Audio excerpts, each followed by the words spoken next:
കേരളത്തിന്റെ വികസന നേട്ടങ്ങൾ ജനങ്ങൾ അംഗീകരിക്കുന്ന സാഹചര്യമുണ്ടെന്ന് തിരിച്ചറിഞ്ഞ UDF-ഉം BJP-യും വർഗീയമായ പ്രചരണങ്ങളുടെയും കള്ളക്കഥകളുടെയും വിശ്വാസികളെ തന്നെ ഉപയോഗിച്ച് വോട്ടാക്കി മാറ്റാനുള്ള പ്രവർത്തനങ്ങളുമാണ് നടത്തിയിട്ടുള്ളത്.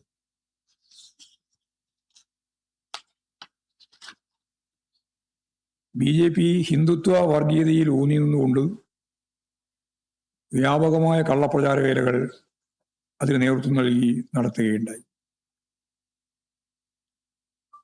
മുസ്ലിം ലീഗിന്റെ നേതൃത്വത്തിൽ ജമാഅത്തെ ഇസ്ലാമിയെയും SDP-യെയും ഉപയോഗപ്പെടുത്തിക്കൊണ്ട് അവരുടെ കാഴ്ചപ്പാടുകളെ കമ്മ്യൂണിസ്റ്റ് വിരുദ്ധ പ്രചാരവേലയ്ക്ക് വേണ്ടി ഉപയോഗിക്കുന്ന നില നല്ല കള്ള പ്രചാരവേലയിലൂടെ അതിന് നേതൃത്വം കൊടുത്തുകൊണ്ട് നടത്തുകയുണ്ടായി. UDF-ലെ ഘടകകക്ഷികൾ മുസ്ലിം ലീഗിന്റെ നേതൃത്വത്തിലുള്ള ജമാഅത്തെ ഇസ്ലാമിയും ചേർന്നുള്ള പ്രചരണ പ്രവർത്തനങ്ങൾക്ക് എല്ലാവിധ ഒത്താശയും ചെയ്തു കൊടുത്തു. എല്ലാ വർഗീയ ശക്തികളെയും ഒപ്പം നിർത്തി ഇടതുപക്ഷത്തെ മുഖ്യശത്രുവായി കണ്ടുകൊണ്ടുള്ള പ്രചാരവേലകളാണ് ഈ തെരഞ്ഞെടുപ്പിലുടനീളം ഉണ്ടായത്. ഈ രണ്ട് വിഭാഗവും BJP-യും അതുപോലെ തന്നെ UDF-ഉം ഇടതുപക്ഷത്തെ മുഖ്യ ശത്രുവായി കണ്ടുകൊണ്ടുള്ള പ്രചരണവും സമീപനവും സ്വീകരിച്ചു. പലയിടങ്ങളിലും UDF-ഉം LDF-ഉം തമ്മിൽ മത്സരം നടക്കുന്നിടത്ത്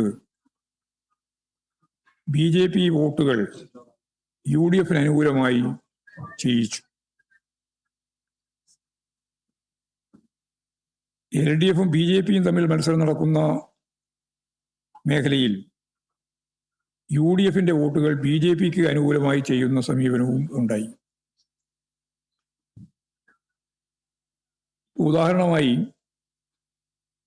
തിരുവനന്തപുരം നഗരസഭ കോർപ്പറേഷനിൽ BJP ജയിച്ച 41 ഡിവിഷനുകളിൽ UDF 3-ാം സ്ഥാനത്താണ്.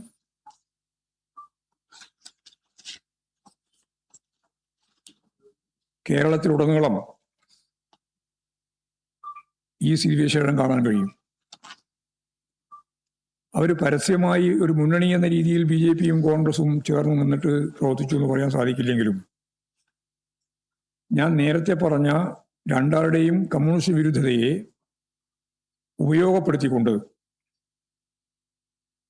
കേരളത്തിലുടനീളം തന്നെ ഓരോരോ പഞ്ചായത്തിലും പരിശോധിച്ച് നോക്കുമ്പോൾ ഇത്തരത്തിലുള്ള പരസ്പരം വോട്ട് കൈമാറ്റം നടത്തി എന്നുള്ളത് പ്രത്യക്ഷത്തിൽ മനസ്സിലാവുന്ന കാര്യമാണ്. അത്തരത്തിലുണ്ടായ ഈ വോട്ട് കൈമാറ്റം മാത്രമല്ല, അതിനുശേഷം പ്രസിഡന്റ് ഭാരവാഹി തെരഞ്ഞെടുപ്പ് ഘട്ടത്തിലും അത് ശക്തിയായി തുടരുന്ന സമീപനമാണ് നമ്മൾ കാണുന്നത്. ഞങ്ങളെ സംബന്ധിച്ചിടത്തോളം ഞങ്ങൾ പരിശോധിച്ച് നോക്കിയപ്പോൾ ഇടതുപക്ഷ ജനാധിപത്യ മുന്നണി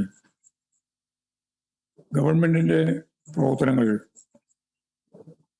പ്രത്യേകിച്ച് ഏറ്റവും അവസാനം ഒക്ടോബർ 29 മന്ത്രിസഭാ തീരുമാനങ്ങളെല്ലാം വെച്ച് വിജയിക്കുമെന്ന അമിതമായ ആത്മവിശ്വാസം പൊതുവിൽ ഇടതുപക്ഷ ജനാധിപത്യ മുന്നണിക്ക് ഉണ്ടായിട്ടുണ്ട്.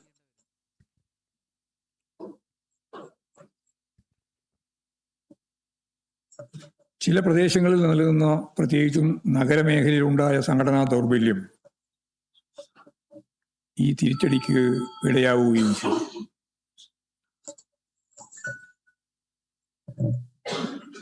പ്രാദേശിക തലത്തിൽ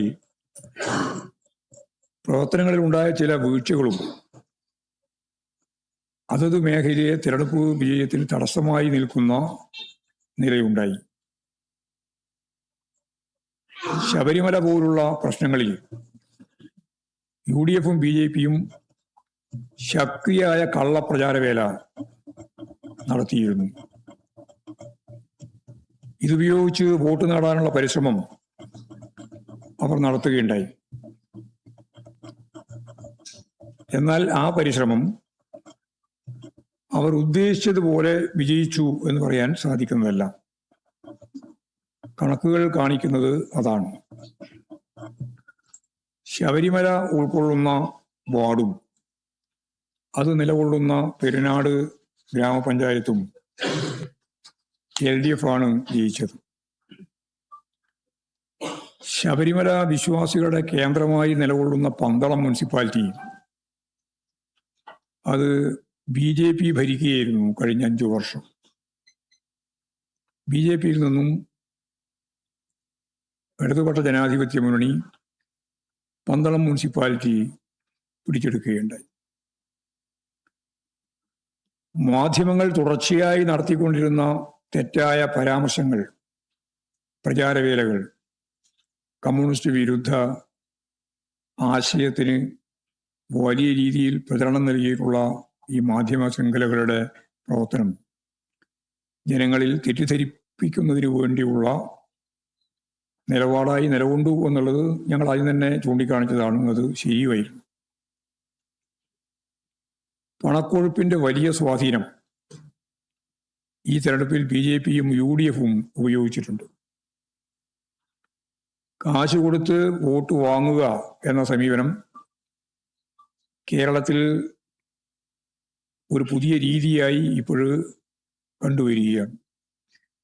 ഈ തെരഞ്ഞെടുപ്പിലും അത് ദൃശ്യമായിരുന്നു എന്നുള്ളതാണ് പറയാൻ സാധിക്കുക. വമ്പിച്ച പണക്കൊഴുപ്പും മാധ്യമങ്ങളെ ഉപയോഗപ്പെടുത്തിയുള്ള കള്ളപ്രചരണവും നടത്തി BJP കഴിഞ്ഞ തവണത്തേക്കാൾ കൂടുതൽ വാർഡുകളിൽ മത്സരിച്ചിരുന്നു. കഴിഞ്ഞ തദ്ദേശ സ്വയംഭരണ സ്ഥാപനങ്ങളിൽ അവർക്ക് 15.56% വോട്ട് ലഭിച്ചിരുന്നു. അതിനേക്കാൾ കൂടുതൽ സീറ്റിൽ മത്സരിച്ച ഇപ്രാവശ്യത്തെ തെരഞ്ഞെടുപ്പിൽ 16.06% വോട്ടാണ് ലഭിച്ചത്. നേരിയ വർധനവാണ്. എന്നാൽ ഞങ്ങൾ 25% വോട്ടും 25% സീറ്റും കരസ്ഥമാക്കും എന്ന് പറഞ്ഞുകൊണ്ടാണ് അമിത്ഷാ കേരളത്തിലെ ഇടതുപക്ഷ ജനാധിപത്യ മുന്നണിയെയും ജനങ്ങളെയും വെല്ലുവിളിച്ചുകൊണ്ട് തൃശ്ശൂരിൽ അവരുടെ പ്രവർത്തക സമ്മേളനത്തിൽ അവകാശവാദം ഉന്നയിച്ചത്. കഴിഞ്ഞ പാർലമെന്റ് തെരഞ്ഞെടുപ്പിൽ 19.40% വോട്ട് BJP-ക്ക് ലഭിക്കാൻ സാധിച്ചിരുന്നു. യഥാർത്ഥത്തിൽ ആ വോട്ട് ഇപ്പോഴും കുറഞ്ഞ് 16.06% കുറഞ്ഞു നിൽക്കുന്ന നിലയാണ് ഉണ്ടായത്. മാത്രമല്ല, കഴിഞ്ഞ പ്രാവശ്യം ജയിച്ച മുനിസിപ്പാലിറ്റികളിലും പഞ്ചായത്തിലും മിക്കവാറും അവർക്ക് നഷ്ടപ്പെട്ടിട്ടുണ്ട്. പാലക്കാടാണ് അവർ സ്ഥിരം പറഞ്ഞുകൊണ്ടിരിക്കുന്ന ഏറ്റവും പ്രധാനപ്പെട്ട ഒരു കേന്ദ്രം. പാലക്കാട് കേവല ഭൂരിപക്ഷം അവർക്ക് ലഭിച്ചില്ല.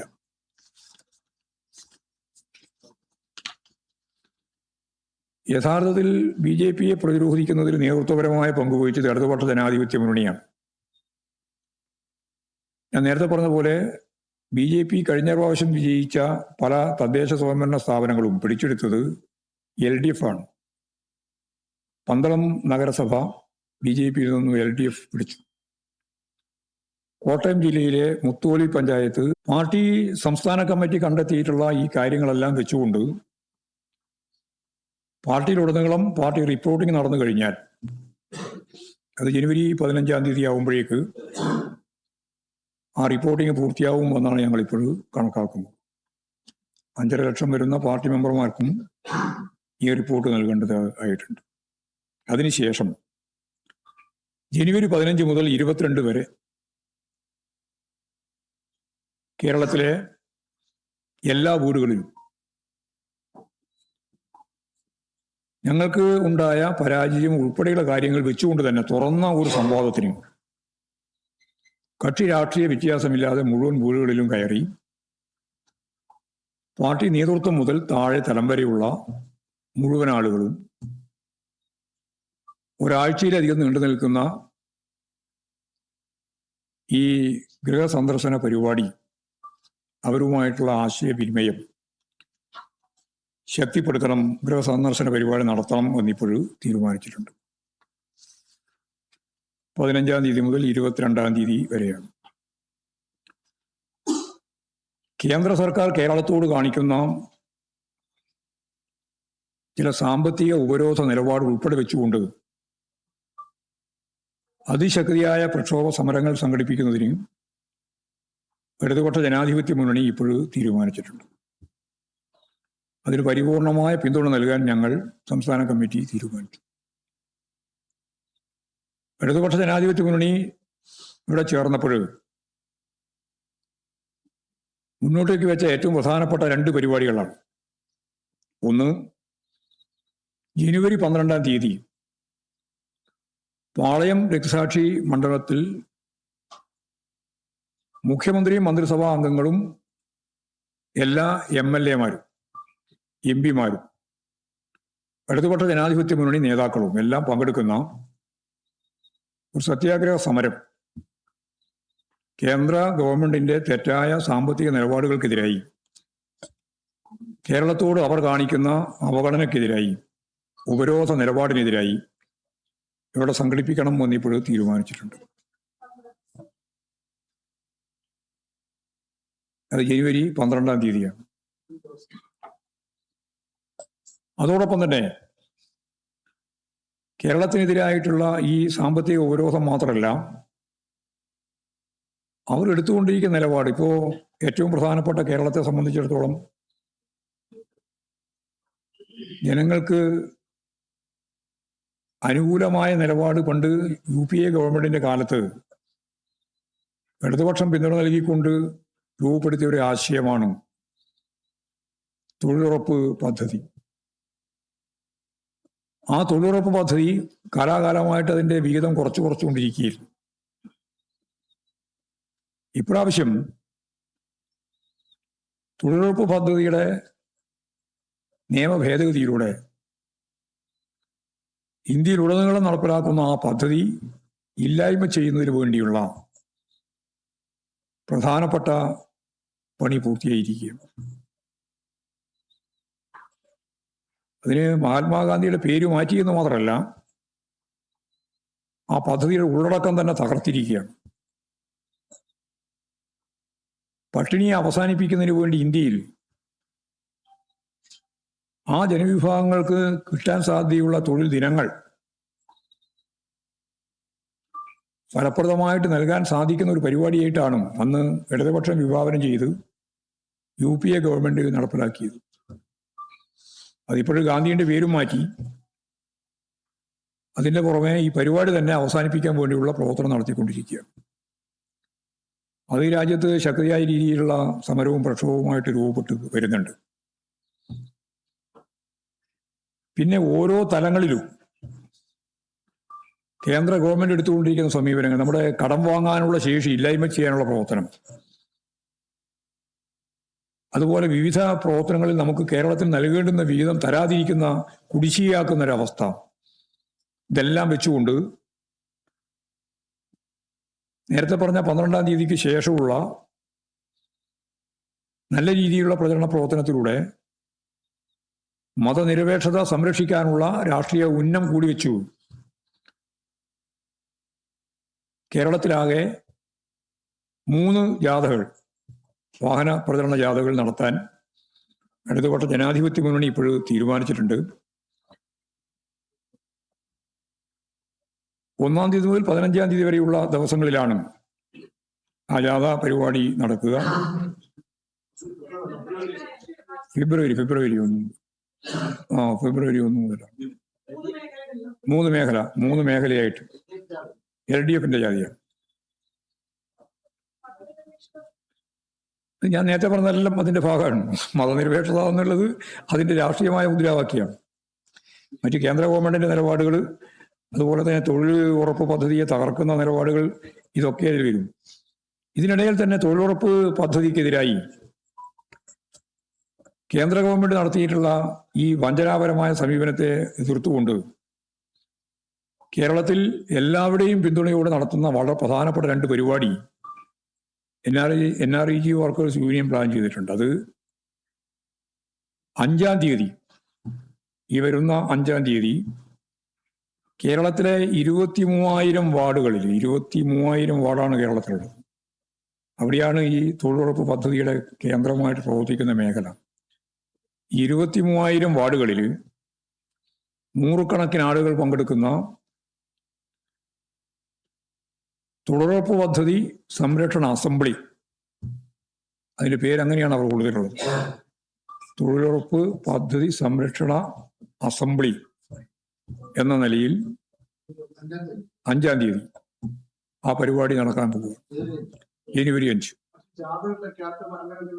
അതെല്ലാം പിന്നീട് തീരുമാനിച്ചിട്ടില്ല. 5-ാം തീയതി നടക്കുന്ന ആ പരിപാടിക്ക് ശേഷം അവിടെ ഒരു അസംബ്ലി ആയിട്ട് തന്നെ യോഗം ചേരും.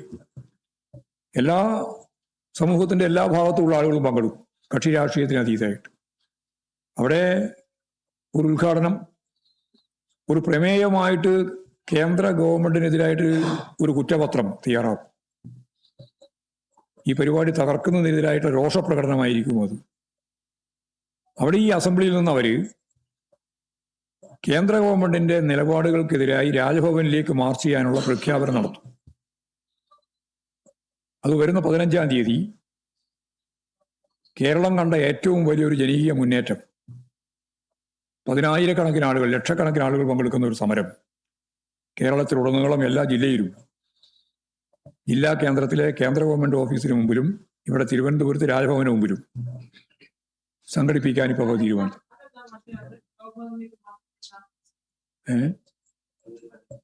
അത് ജനുവരി 15-ാം തീയതി.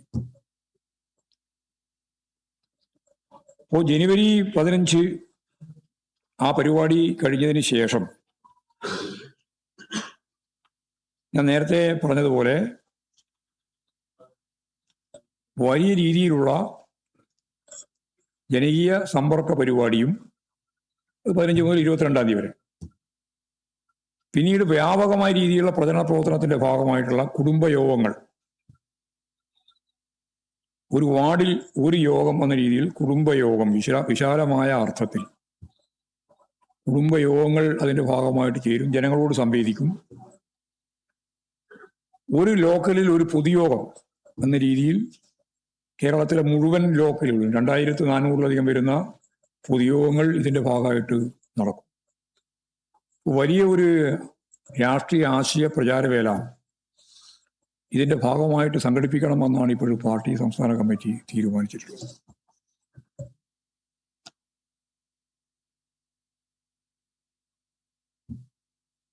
ഭരണത്തിൽ വന്ന തദ്ദേശ സ്വയംഭരണ സ്ഥാപനങ്ങളിൽ ജനങ്ങളെ അണിനിരത്തി അതിവിപുലമായ രീതിയിലുള്ള വികസന പ്രവർത്തനങ്ങൾ ഫലപ്രദമായിട്ട് സംഘടിപ്പിക്കേണ്ടതുണ്ട്. പ്രതിപക്ഷത്തിൽ ഇരിക്കുന്നിടത്ത് ക്രിയാത്മകമായ പ്രതിപക്ഷം എന്ന നിലയിൽ പ്രവർത്തിക്കേണ്ടതുണ്ട്. വികസന കാര്യത്തിൽ യോജിക്കുന്നതിൽ യാതൊരു തരത്തിലുള്ള ബുദ്ധിമുട്ടും ഉണ്ടാവേണ്ടുന്ന കാര്യമില്ല. എന്നാൽ അഴിമതിയും ജനവിരുദ്ധമായ സമീപനങ്ങൾ സ്വീകരിച്ചാൽ അതിനെതിരായ ശക്തമായ നിലപാട് സ്വീകരിക്കുകയും വേണം. പ്രതികൂലമായ സാഹചര്യത്തിലും LDF-ന് വേണ്ടി പ്രവർത്തിച്ച ആയിരക്കണക്കിന് ഞങ്ങളുടെ പ്രവർത്തകരെയും വോട്ടർമാരെയും ഈ സന്ദർഭത്തിൽ അഭിവാദ്യം ചെയ്യുക കൂടിയാണ്. കേരളത്തിലെ അടിസ്ഥാന വർഗമായ ജനവിഭാഗങ്ങൾ കേരളത്തിലെ ഇടതുപക്ഷ ജനാധിപത്യ മുന്നണിക്കൊപ്പം ഉറച്ചു നിന്ന് ഈ രാഷ്ട്രീയ പോരാട്ടത്തിൽ ഞങ്ങളുടെ അടിത്തറ ഭദ്രമാക്കുന്നതിൽ അവരെല്ലാം കൂട്ടായി ശ്രമിച്ചു. അവരെല്ലാം ഇടതുപക്ഷ ജനാധിപത്യങ്ങളോടൊപ്പം നിന്നു എന്നുള്ള കാര്യം ഞാൻ പ്രത്യേകിച്ച് സ്മരിക്കുക കൂടി ചെയ്യുക. ഇതാണ് പൊതുവായിട്ട് പറയാം.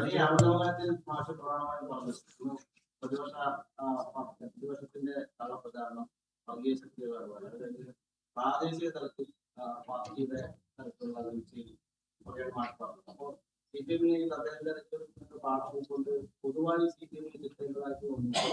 ഇതല്ലല്ലേ തിരുത്തുന്നത്? ഞാൻ പറഞ്ഞതൊക്കെയാ തിരുത്തേണ്ടത്, ഒക്കെ തിരുത്തും. CPM പ്രാദേശിക മാത്രമല്ല, എല്ലാ സ്ഥലത്തും ഏതെല്ലാം മേഖലയിൽ തിരുത്തേണ്ടതുണ്ടോ അതൊക്കെ തിരുത്തി മുമ്പോട്ടേക്ക് പോകാൻ.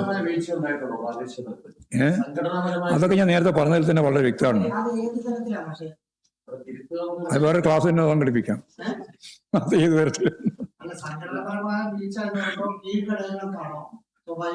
സംഘടന ഇതെല്ലാം പരസ്പരം ബന്ധപ്പെട്ട് നിൽക്കുകയല്ലേ. ഏതെങ്കിലും ഒന്നിന് മാത്രം മുഴുവൻ വീഴ്ച, മറ്റൊന്നിന് ഒരു വീഴ്ചയില്ലാതിരിക്കുക എന്നുള്ള നില ഉണ്ടാവില്ലല്ലോ. അപ്പോൾ നില വീഴ്ച ഉണ്ടാവുമ്പോൾ എല്ലാ തലങ്ങളിലും പരിശോധിച്ച് ആവശ്യമായ തിരുത്തൽ വരുത്തി മുന്നോട്ടേക്ക് പോകുമെന്നാണ് അതിന്റെ കൃത്യമായ അർത്ഥം.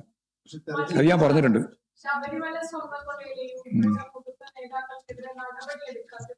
അതെല്ലാം നേരത്തെ അവരാ കള്ളപ്രചാരവേല നടത്തിയെന്ന് മാത്രമേ ഉള്ളൂ. അത് ഞാൻ നേരത്തെ പറഞ്ഞല്ലോ. അത് നേരത്തെയും പറഞ്ഞിട്ടുണ്ട്, ഇപ്പം പറഞ്ഞിട്ടുണ്ട്. അങ്ങനെയാ മറ്റോ സംഭവിച്ചിട്ടുണ്ടെങ്കിൽ ഈ പറയുന്ന ബോട്ടിൽ എവിടുത്തെ അടുത്ത വർഷം മണി കിട്ടാനാണ്?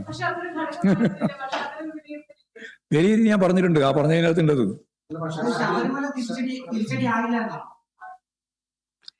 അതൊക്കെ നേരത്തെ ഞാൻ വിശദീകരിച്ചാണ്. ഇനി ഓരോന്നും വിശദീകരിക്കാൻ ഞാൻ ഉദ്ദേശിക്കുന്നില്ല. എന്താ പറഞ്ഞ എന്താണ് ആക്കി ഉപയോഗിച്ചിട്ടുണ്ട്, അത്ര ആയിട്ടില്ല. അതിന്റെ അർത്ഥം എന്നാ? ആണോ? അങ്ങനെയാണോ? ആ അല്ല, അങ്ങനെയല്ല അർത്ഥം. തുറന്നിട്ട് തന്നെയാ ഇപ്പൊ പറഞ്ഞത് മുഴുവൻ. ഇനി കൂട്ടി വെച്ച് പറഞ്ഞിട്ടൊന്നുമില്ല. അവരെ പ്രചരണത്തെ സംബന്ധിച്ചാണ് ഞാൻ പറഞ്ഞത്, അല്ലാതെ തിരിച്ചടിയായി എന്ന് ഞാൻ പറഞ്ഞിട്ടില്ല. അവരുടെ പ്രചരണം പല മേഖലയിലും അവര് ശക്തിയായി ഉപയോഗിച്ചിട്ടുണ്ട്, അതാ ഞാൻ പറഞ്ഞത്. അത് വിട്ടേ, ഞാൻ അതിന്റെ പേര് കളിച്ചു കയറിയില്ല. രാഷ്ട്രീയ പ്രചരണത്തിന് വേണ്ടി ഉപയോഗിച്ചിട്ടുണ്ട്. മതപരമായ കാഴ്ചപ്പാട്, വിശ്വാസം ഒക്കെ രാഷ്ട്രീയമായ ആയുധമാക്കാൻ അവർ ശ്രമിച്ചിട്ടുണ്ട്. അത് വർഗീയതയാണ്, അതാ ഞാൻ പറഞ്ഞത്. അതിനാണ് വർഗീയത എന്ന് പറയാം. പാർട്ടി പോകുന്ന ഘട്ടത്തിന് മുമ്പ് മാഷ് പറഞ്ഞ ഇതേ ഉത്തരങ്ങൾ തന്നെയായിരുന്നു. 3 ദിവസത്തെ പാർട്ടി കമ്മിറ്റി കഴിഞ്ഞു, ഇപ്പൊ വിലയിരുത്തലുണ്ടായി. അതിനകത്ത് എന്താണ് ശബരിമല സ്വർണ്ണക്കൊള്ള ഈ തെരഞ്ഞെടുപ്പിൽ തിരിച്ചടിയായോ ഇല്ലയോ? അത് ഞാൻ നേരത്തെ പറഞ്ഞതിലുണ്ട്, പറഞ്ഞിട്ടുണ്ട്. ഞാൻ വ്യക്തമായി പറഞ്ഞിട്ടുണ്ട്. ഒരു ഉരുണ്ടില്ല. നിങ്ങൾക്ക് എപ്പോഴും ഇമാതിരിയുള്ള കുറെ പദപ്രയോഗങ്ങളുണ്ട്. ഞങ്ങൾ ശരിയായ രീതിയിൽ പറഞ്ഞാൽ നിങ്ങൾക്ക് അത് ഉരുളലാണ്. വി.ഡി. സതീശൻ മറ്റേ RS എന്ന് പേര് പറയാതിരുന്നാൽ അത് വി.ഡി. സതീശൻ ഒരു മെറിറ്റാണ്. ഇതാണ് ഈ മാധ്യമങ്ങളുടെ ഒരു വർഗീയ വിരുദ്ധ നിലപാടിന്റെ സ്ഥാനത്ത് വരുന്ന വർഗീയപരമായ പ്രചരണം. നിങ്ങളുടെ പ്രചരണം അത് നിങ്ങളുടെ പ്രചരണം. നിങ്ങൾക്ക് കുറച്ച് വ്യക്തത കുറവുണ്ടാവും. അത് ഞാൻ പറഞ്ഞതിൽ എനിക്ക് വ്യക്തതയുണ്ട്, പാർട്ടിക്കും വ്യക്തതയുണ്ട്. ഞാൻ പറഞ്ഞതിൽ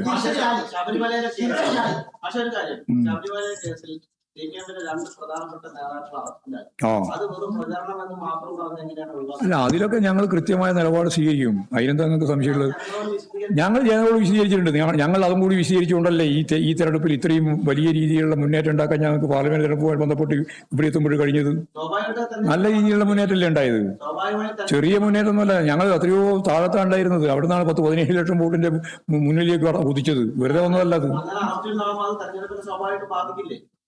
അതാണ് ഞാനത് പറഞ്ഞിട്ടുണ്ട്. ഞാൻ നേരത്തെ പറഞ്ഞതിൽ വ്യക്തമായിട്ട് ചൂണ്ടിക്കാണിച്ചിട്ടുണ്ട്. ഞങ്ങളെ സംബന്ധിച്ചിടത്തോളം നടപടി എടുക്കുക എന്ന് പറയുന്നത് സംഘടനാപരമായ ഒരു ചുമതല മാത്രമാണ്. അവർ ജനപ്രതിനിധികളൊന്നുമല്ല, അവർ സാധാരണ രീതിയിലുള്ള പാർട്ടി പ്രവർത്തകരാണ്. അതിൽ പ്രധാനപ്പെട്ട പ്രവർത്തകർ എന്ന് പറഞ്ഞാൽ പത്മകുമാർ തന്നെയാണ്. പത്മകുമാറിന്റെ പേരിൽ നടപടി എടുക്കണമെങ്കിൽ 2 കാര്യം സംബന്ധിച്ച് വ്യക്തത വേണം. നിങ്ങൾക്ക് നല്ലതുപോലെ പറയാൻ, പ്രചരണം നടത്താൻ ഞങ്ങളൊരു നടപടി ഉണ്ടായാൽ സ്വർണ്ണക്കൊള്ളക്ക് പാർട്ടി നടപടി എന്ന ഹെഡിങ് ആണ് നിങ്ങൾ ബാനറായിട്ട് വരിക. ഞങ്ങളത് ഉദ്ദേശിക്കുന്നില്ല. കാരണം എന്താ അറിയോ? 2 കാരണം കൊണ്ടാണ്. ഞാൻ പറയാം ഓരോന്നായിട്ട്. ഒന്നാമത്തെ കാര്യം, ഈ കൊള്ളയുമായി ഇവർക്ക് എന്താണ് ബന്ധം എന്നുള്ളത് കൃത്യമായിട്ട് തിരിച്ചറിയണം. അത് ഇതുവരെ തിരിച്ചറിയണ്ടില്ല. ആർക്കും ഇല്ല, നിങ്ങൾക്കും ഇല്ല, എനക്കും ഇല്ല. 2, കാര്യം, ഇത് കൊള്ളയുടെ ഭാഗമല്ല എങ്കിലും അതിൻ്റെ അകത്ത് നോട്ടക്കുറവുണ്ടായോ അല്ലെങ്കിൽ ഗൗരവക്കുറവുണ്ടായോ എന്നുള്ള കാര്യം രണ്ടാമതൊരു ഭാഗമുണ്ട്. ഇതിലേതാ എന്നുള്ളതിനെ സംബന്ധിച്ച് ചാർജ് ഷീറ്റ് കൊടുക്കുമ്പോൾ മാത്രമേ മനസ്സിലാക്കാനാവുള്ളൂ. ഞങ്ങളുടെ മുമ്പിൽ ഇപ്പോൾ അതില്ല. അത് കൊടുത്തു കഴിയുമ്പോൾ ഞങ്ങൾക്ക് വകതിരിവോടെ കൃത്യമായ നിലപാട് സ്വീകരിക്കാം. ആ നിലപാടേ പാർട്ടി സ്വീകരിക്കുള്ളൂ. ആര് എന്തെല്ലാം പറഞ്ഞിട്ടും ഈ തെരഞ്ഞെടുപ്പിന്റെ ഇടയിൽ ഞാൻ തന്നെ പത്രസമ്മേളനം നടത്തിയപ്പോൾ 4 പ്രാവശ്യം നിങ്ങൾ ഞാൻ പറഞ്ഞ കാര്യത്തെ സംബന്ധിച്ചിടത്തോളം പല രീതിയിലും വ്യാഖ്യാനിച്ച് വിശദീകരിച്ചിട്ടുണ്ട്. ഞങ്ങൾ പറഞ്ഞത് അന്നോ ഇന്നും ഒന്നാണ്. ഒരു തരി സ്വർണം നഷ്ടപ്പെടാൻ പാടില്ല. ആരാണോ ഉത്തരവാദി അവരെല്ലാം നിയമത്തിന്റെ മുമ്പിൽ കൊണ്ടുവരണം. ഒരാളെയും സംരക്ഷിക്കുന്ന നിലപാട് സ്വീകരിക്കില്ല. ഇതന്നും പറഞ്ഞത് ഇന്നും തന്നെയാണ് പറയുന്നത്. ഇനി ഇതിന്റെ ഭാഗമായിട്ട് ക്ലിയറായിട്ട് കാര്യങ്ങൾ വരുമ്പോൾ ഈ പറയുന്ന 2 കാര്യങ്ങൾ ഉൾപ്പെടെ ചേർത്ത് ഏതാണ് എന്ന് തിരിച്ചറിവോടെ ആവശ്യമായ സംഘടനാ നിലപാട് CPIM സ്വീകരിക്കും. അതിലാണ് വ്യക്തതയോടുകൂടി ഞാനിപ്പം പറയുന്നത്. അതിന്റെ ഹെഡിങ് അല്ല നിങ്ങൾ എഴുതി വെച്ചിട്ടുണ്ടായിരുന്നു.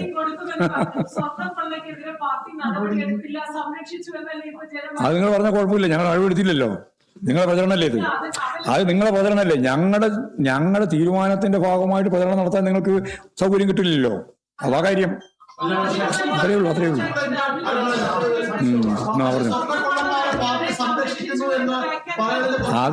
അത് നിങ്ങൾ പറഞ്ഞോ? നിങ്ങൾ ഇത്രയും പറഞ്ഞുകൊണ്ടിരുന്നില്ലേ ഇത്രയും കാലം? ആ പറഞ്ഞിട്ട് ഞങ്ങൾ എന്താ വേറെ പറഞ്ഞോ? ഞങ്ങൾ കൃത്യമായ നിലപാട് സ്വീകരിച്ചിട്ടുണ്ട്. ആ പറഞ്ഞ നിലപാടിന്റെ ഒപ്പം തന്നെ ഞങ്ങൾ അന്നും നിന്നും ഇന്നും നാളെ അതിനേക്കും. നിങ്ങൾക്ക് വേണ്ടത് എന്താ പറഞ്ഞാൽ ഓരോരോ സന്ദർഭം നിങ്ങൾക്ക് ഓരോരോ വാർത്തയാണ്. അതിന് വഴങ്ങി മാധ്യമങ്ങളുടെ വഴിയിലൂടെ പോയി നിലപാടും നടപടിയും സ്വീകരിക്കുന്ന പാർട്ടിയാണ് CPIM എന്ന് നിങ്ങൾ ധരിക്കാൻ പാടില്ല. അങ്ങനെ ധാരണ വേണ്ട. ആ ധാരണ മാറ്റിയാൽ മതി. നടപടി ഞങ്ങളെ സംബന്ധിച്ച് സംഘടന നടപടി എപ്പോൾ വേണമെന്ന് ഞങ്ങൾ തീരുമാനിക്കുക. ജനങ്ങൾ കുറ്റമൊന്നും ഉണ്ടായില്ല. ജനങ്ങൾ കുറ്റം ചെയ്തില്ല. ഞാൻ പറഞ്ഞല്ലോ നേരത്തെ. നിങ്ങൾ ചെയ്ത കുറ്റത്തിന് അവരെ പറയുന്നത് എന്തിനാ? നിങ്ങളല്ലേ ആ പദ്ധതി നടത്തിക്കൊണ്ടിരുന്നത്.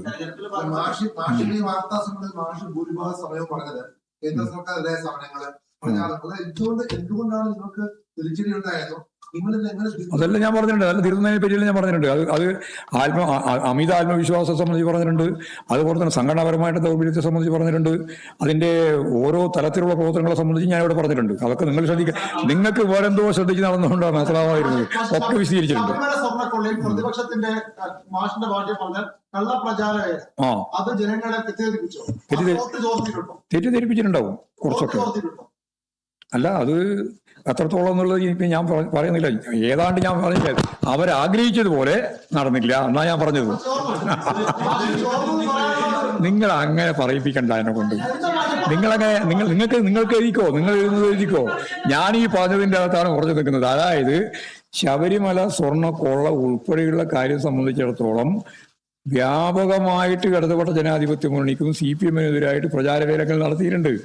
നിങ്ങളും നടത്തിയിട്ടുണ്ട്, പ്രതിപക്ഷ രാഷ്ട്രീയ പ്രസ്ഥാനങ്ങൾ നടത്തിയിട്ടുണ്ട്. എന്നാൽ അവരാഗ്രഹിച്ചതുപോലെ അതിൽ നേട്ടമുണ്ടാക്കാൻ അവർക്കായിട്ടില്ല എന്നാണ് ഞാൻ പറഞ്ഞു വെച്ചത്. എന്ന് അതിന്റെ അർത്ഥം തന്നെയല്ലേ വ്യക്തമായിട്ട് നിങ്ങൾക്ക് മനസ്സിലാവുമല്ലോ.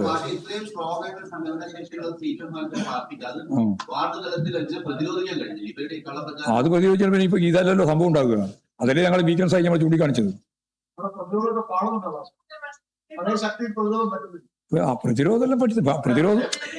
പ്രതിരോധം മുഴുവൻ നടത്തിയത് കൊണ്ടല്ലേ ഇങ്ങനെയെങ്കിലും നിൽക്കുന്നത്. ഇല്ലെങ്കിൽ അവിടെ നിൽക്കാൻ പറ്റുമോ? ആ സംശയത്തോട് തീർക്കാം. കൊള്ളയുണ്ടായതാണ്, കൊള്ള നടത്തിയതാണ്. അന്വേഷണം നടത്തുന്നത് അന്വേഷണ സംഘമാണ്. ആര്? മറ്റൊന്ന്, ഏപ്രിൽ 3-നെതിരെയും അതോടൊപ്പം തന്നെ വാസുവിനെതിരെയും ഉള്ള ഒരു നടപടി പാർട്ടി എടുത്തിരുന്നെങ്കിൽ അവർ കുറ്റക്കാരനെങ്കിൽ പാർട്ടിയിലേക്ക് തിരിച്ചെടുത്താൽ പോയി. ആരെ? ഉണ്ടാകില്ലല്ലോ.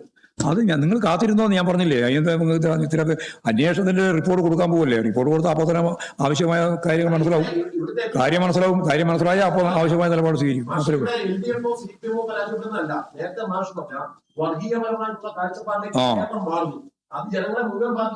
ബാധിക്കുന്ന പ്രശ്നം. എന്ത് വഴി കൊടുക്കുന്നത്? നിങ്ങളെ ഓരോ ഭാഷ നിങ്ങൾ ഓരോരുത്തരും ഓരോ ഭാഷ ഉപയോഗിച്ചുകൊണ്ടിരിക്കുന്നു. ഞങ്ങൾ എന്ത് വഴി കൊടുത്തു എന്നാ പറയുന്നത്? ഞങ്ങൾക്ക് ഇതിൻ്റെ അകത്ത് ഒരു തരത്തിലുള്ള ഭയവും ഇല്ല. തെറ്റായ നിലപാട് സ്വീകരിച്ച ഒരാളെയും സംരക്ഷിക്കില്ല എന്ന് പാർട്ടി അന്നേ പറഞ്ഞു. SIT അന്വേഷണം വേണമെന്ന് പറഞ്ഞത് പാർട്ടിയാണ്. ഞങ്ങൾക്ക് എന്താ ഉള്ളത്? അതിനെ നിങ്ങൾ വക്രീകരിച്ച് വർഗീയമായ ചുവയോടുകൂടി വളരെ ശക്തമായ രീതിയിൽ ജനങ്ങൾക്കിടയിൽ അവതരിപ്പിക്കുന്ന ആശയ ശൃംഖലയായിരുന്നു നിങ്ങളൊക്കെ നടത്തിയിട്ടുള്ള പ്രവർത്തനത്തിന്റെ ഭാഗമായിട്ട് കൈകാര്യം ചെയ്യപ്പെട്ടത്. അതാ ഞാൻ നേരത്തെ പറഞ്ഞത്. ആ നടപടി എടുത്താൽ നിങ്ങൾ നേരത്തെ പറഞ്ഞ പോലെ നടത്തും. അതിന് നിങ്ങളെ പറ്റി മനസ്സിലായിട്ടില്ല നമുക്ക്. അതാ നിങ്ങൾ ധരിച്ചു വെച്ചിട്ടുള്ളത്. അത് നടപടി എടുത്തതിന്റെ ഭാഗമായിട്ട് വിശദീകരിക്കും. നടപടി എടുത്തില്ലെങ്കിൽ നടപടി എടുക്കാതിനെ പറ്റി വിശദീകരിക്കും. രണ്ടും നടത്തും വിശദീകരണം നടത്തും ആയിരിക്കും അറിയാതെ. അത് സ്വീകരണ ഏർപ്പാടല്ലേ. ഇത് മെച്ചപ്പെട്ട ഭരണമായിരുന്നു എന്നാണ് പുതിയ അഭിപ്രായം. ഇനിയുള്ള മാസം തന്നെയാണ് മെച്ചപ്പെടുത്താൻ ആവശ്യമായ കാര്യം എല്ലാ കാലത്തും ചെയ്തുകൊണ്ടിരിക്കും.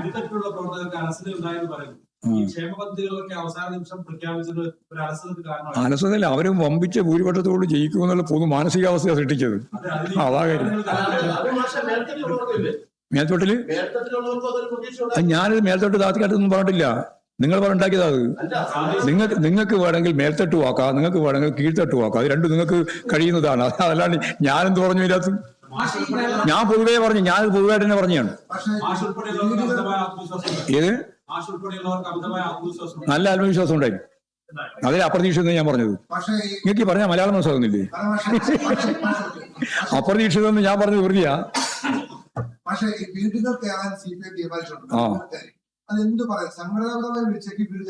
അല്ലല്ല, അവരോട് തന്നെ ചോദിക്കും. ഞങ്ങള് ജനങ്ങളോട് തന്നെ ചോദിക്കും. എല്ലാ കാര്യവും സംവേദിക്കും. എന്തൊക്കെയാണോ അതൊക്കെ പോരെ. ഇനി ചോദ്യം നിങ്ങൾക്ക് തരണോ? ഞങ്ങൾ പോയാൽ ഇന്ന വീട്ടിൽ നിന്ന് ഇന്നതാ ചോദിക്കാൻ പോകുന്നത്. നിങ്ങൾക്കല്ലേ എന്തിന്റെ രീതിയാണ്? ഞങ്ങളെല്ലാ വീട്ടിലും കയറി കക്ഷി രാഷ്ട്രീയത്തിന് അതീതമായിട്ട് എല്ലാവരുടെയും വീടുകളിൽ കയറി കാര്യങ്ങൾ അന്വേഷിക്കും. അവരെ സംബന്ധിച്ചിടത്തോളം എന്തും എന്നതൊന്നും ഞാൻ പറയുന്നില്ല. അതുകൊണ്ടാണ് ഞാൻ പറഞ്ഞു, നിങ്ങൾ വെറുതെ ആവശ്യമില്ലാതെ ചോദ്യം ചോദിക്കണ്ട. ഒരു ഗൗരവമുള്ള രാഷ്ട്രീയ നിലപാടിന് പകരം പൈങ്കിളിയായിട്ട് മാറ്റാൻ നോക്കണ്ട. നിങ്ങളെല്ലാം പൊതുവായിട്ട് രീതി അങ്ങനെയാണ്. ഞാൻ ഉത്തരം പറയേണ്ട കാര്യമില്ല. അല്ലേ ഞങ്ങൾ കട്ടില്ലെന്ന് ഞങ്ങൾക്ക് മുഴുവൻ അറിയാം. ഒരു നയാ പൈസ CPIM ശബരിമല ഉൾപ്പെടെയുള്ള ഒന്നിന്റെയും കക്കില്ല എന്ന് കേരളത്തിലെ മുഴുവൻ ജനങ്ങൾക്കും അറിയാം. അതിനെപ്പറ്റി പ്രത്യേകിച്ച് ചോദ്യം ചോദിക്കാനോ ഉത്തരം പറയാനോ പോകേണ്ട ഒരാവശ്യവും ഞങ്ങൾക്കില്ല. അത് നിങ്ങളെപ്പോലുള്ള ചില ആൾക്കാർ മനസ്സിലാവാതില്ലൂ. ബാക്കി കേരളത്തിൽ മുഴുവൻ അറിയാം. അതുകൊണ്ട് അമ്മാതിരി വർത്താനൊന്നും പറയണ്ട. ഒന്നുകൂടി പറയട്ടെ. ഇല്ല, വിലയിരുത്തലില്ല. കർണാടകത്തിലെ ബുൾഡോസർ അത് വളരെ പ്രധാനപ്പെട്ട ഒരു പ്രശ്നമാണ്. വിഷയം സംബന്ധിച്ച് കേരളത്തിലെ പാർട്ടി ആദ്യത്തെ ദിവസം ഞാനാണ് അതിന്റെ പത്രസമ്മേളനത്തിൽ ആ കാര്യം പറഞ്ഞത്. ഉത്തരേന്ത്യ പോലെ കർണാടകത്തിലും കോൺഗ്രസ് ഭരണത്തിൽ, അത് മറ്റ് ഉത്തരേന്ത്യയിലും പറയുമ്പോൾ പലപ്പോഴും സാധാരണ നമ്മൾ പറയുന്നത് BJP ഭരണമാണ്, UP ഉൾപ്പെടെ. ഇവിടെ കർണാടകത്തിൽ കോൺഗ്രസ് ഭരിക്കുമ്പോൾ അവിടെ നടത്തിയിട്ടുള്ള രാവിലെ 4 മണിക്ക് പുലരുന്നതിന് മുമ്പ് 4 മണിക്ക് 100 കണക്കിന് കുടുംബങ്ങളാണ്, പ്രധാനമായിട്ടും മുസ്ലിങ്ങളും ദളിതരും ഉൾപ്പെട്ടതാണ് ആ വിഭാഗം. അവരെ മുഴുവൻ കുടിയിറക്കുന്ന ബുൾഡോസ് ഉപയോഗിച്ച് വീടുകൾ അടിച്ച് തകർക്കുന്ന നില ഉണ്ടായിട്ടുണ്ട്. ആ നിലപാടിനെതിരായി അതിശക്തിയായിട്ടുള്ള പ്രതിഷേധം കേരളം രേഖപ്പെടുത്തിയിട്ടുണ്ട്. മുഖ്യമന്ത്രി ആ കാര്യം ചൂണ്ടിക്കാണിച്ചിട്ടുണ്ട്. നമ്മുടെ MP-മാര് റഹീം ഉൾപ്പെടെ MLA-മാര് അവരെല്ലാം അവിടെ സന്ദർശിച്ചിട്ടുണ്ട്. അവരെല്ലാം ആ കാര്യം കേരളത്തിന്റെ പൊതു മനസ്സിലേക്ക് കൊണ്ടുവന്നിട്ടുണ്ട്. വളരെ പ്രതിഷേധാർഹമായ ഒരു ബുൾഡോസർ രാജിന്റെ കർണാടക പതിപ്പാണ് ബാംഗ്ലൂരിനടുത്ത് നമ്മളിത് കണ്ടത് എന്ന കാര്യവും ഞാൻ ഇതിന്റെ ഭാഗമായിട്ട് പറഞ്ഞു വെക്കുകയാണ്.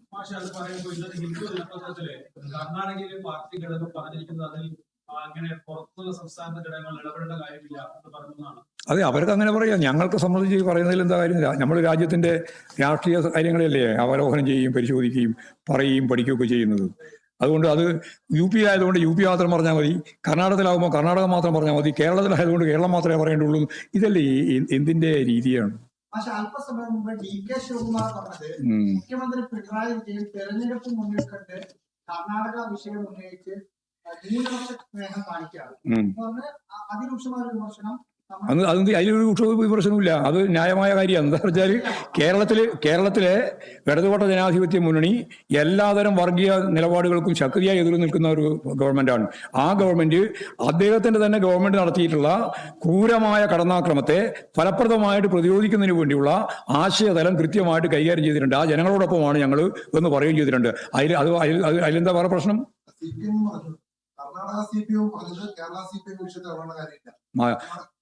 കർണാടക പാർട്ടി അങ്ങനെ പറയുന്നില്ല. ഏതെങ്കിലും ഒരു സ്ഥലത്തെ തദ്ദേശ ആ. സ്ഥാപനം കോർപ്പറേഷൻ പോലെ പ്രത്യേകമായി പരിശോധിക്കാൻ അങ്ങനെ തീരുമാനിച്ചിട്ടുണ്ടോ? എങ്ങനെ പരിശോധിക്കാൻ? അതായത് ഇപ്പൊ ബിജെപിക്ക് ഭരണം കിട്ടിയല്ലോ ഇവിടെ. എന്താണ് യഥാർത്ഥത്തിൽ അടിസ്ഥാന അല്ല, എല്ലാ കേരളത്തിലെ തദ്ദേശ സ്വയംഭരണ സ്ഥാപനങ്ങളിലെയും BJP അതുപോലെ തന്നെ കോൺഗ്രസ് വോട്ട് മാറ്റം സംബന്ധിച്ച് ഞങ്ങൾ പരിശോധിച്ചിട്ടുണ്ട്. അവിടെ അത് പരിശോധിക്കേണ്ട കാര്യമൊന്നുമില്ല, പരിശോധിച്ചിട്ടുണ്ട്. ആ പരിശോധിച്ചതിന് ഞാൻ പറഞ്ഞു കേരളത്തിൽ ഉടനീളം ഉണ്ടായിട്ടുണ്ട്. തമിഴ്നാട് ഇവിടെ മാത്രമല്ല എന്ന്. ശരി, രണ്ട് പഞ്ചായത്തൊന്നുമില്ല, നിരവധി പഞ്ചായത്തുണ്ട്. ഞാൻ അത് രണ്ടാം പറഞ്ഞു മാത്രമേ.